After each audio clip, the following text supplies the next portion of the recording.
നമ്മൾ ഏവരും കാത്തിരുന്ന research officer in economics and statistics വിജ്ഞാപനം വന്നിരിക്കുകയാണ്. കാറ്റഗറി നമ്പർ 414/2025 ആണ്. ഏജ് ലിമിറ്റ് നോക്കി 20 തൊട്ട് 36 വയസ്സ് വരെയാണ്. Category wise age relaxation applicable ആണ്. ദെൻ ഇതിന്റെ യോഗ്യത നിങ്ങൾ കൃത്യമായിട്ട് മനസ്സിലാക്കിയിരിക്കുക. First class or second class PG in എന്തിലൊക്കെയാണ്?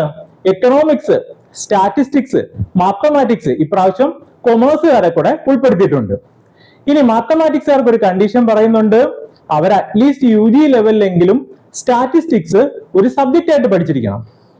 Then കൊമേഴ്സുകാർക്കും ഇതേപോലെ തന്നെ ഒരു കണ്ടീഷൻ പറഞ്ഞിട്ടുണ്ട്, അവർ അറ്റ്ലീസ്റ്റ് UG ലെവലിലെങ്കിലും സ്റ്റാറ്റിസ്റ്റിക്സോ ബിസിനസ് സ്റ്റാറ്റിസ്റ്റിക്സോ അല്ലെങ്കിൽ അരിത്തമെറ്റിക് സ്റ്റാറ്റിസ്റ്റിക്സോ ഒരു സബ്ജക്റ്റ് ആയിട്ട് പഠിച്ചിരിക്കണം. ഇത് അപേക്ഷിക്കാനായിട്ടുള്ള അവസാന തീയതി ഡിസംബർ 3 ആണ്. അത് നിങ്ങൾ കൃത്യമായിട്ട് നോക്കുക. അവസാന തീയതിക്ക് മുമ്പ് തന്നെ എത്രയും പെട്ടെന്ന് നിങ്ങൾ അപേക്ഷിക്കുക.